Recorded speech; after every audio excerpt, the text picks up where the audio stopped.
মাশাল্লাহ আমাদের বাড়িটা এই প্রথম এইভাবে সাজতে দেখে আমার কাছেও অনেক বেশি ভালো লাগছিল। আর এই যে লাইটিং এর সাথে আকাশের চাঁদটা একদম মিলেমিশে একাকার হয়ে গেছে। তার সাউন্ড বক্সে গান টান ছাড়ে।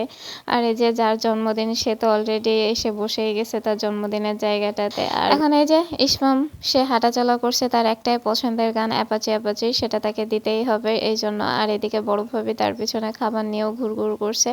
আসলে আমরা এখানে রাত 9টা পর্যন্ত থাকার একটা ইচ্ছা নিয়েই আসছি।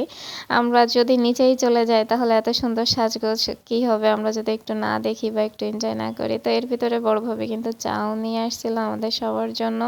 তো এখানে চা টোস্ট সবাই মিলে খাচ্ছি। তো সন্ধ্যাবেলায় এরকম ছাদের উপরে চা টোস্ট মানে আড্ডাটা একদম পুরো জমে ক্ষীর হয়ে গেছিল। আর কালকে যেহেতু অনুষ্ঠান তো মেয়েগুলাও মোটামুটি নাচের প্র্যাকটিস করছে, সেটা আর আপনাদেরকে দেখাতে গেলাম না। আর এদিকে বেগুনি, আলুর চপ, ছোলা বড় ভাসুর প্রায় 8:30টার দিকে নিয়ে আসছে। অর্ধেক খাওয়ার পরে আবারও এসে আমাকে মনে করিয়ে দিয়েছে যে মানে আম্মু এটারও তো ফুটেজ নিলে না। আমার কাছে সব সময় যেদিন অনুষ্ঠান থাকে বা যেদিন কোনো কিছু থাকে তার আগের দিনটা আমার কাছে বেশি ভালো লাগে। যেমন ঈদের আগে চাঁদ রাতটা থাকে, চাঁদ রাতটা আমার কাছে বেশি ভালো লাগে। তো সবকিছু মিলাই আলহামদুলিল্লাহ আমাদের সুন্দর মতো প্রি বার্থডে পার্টিটা হয়ে গেল। সবাই ভালো থাকবেন, সুস্থ থাকবেন। আল্লাহ হাফেজ।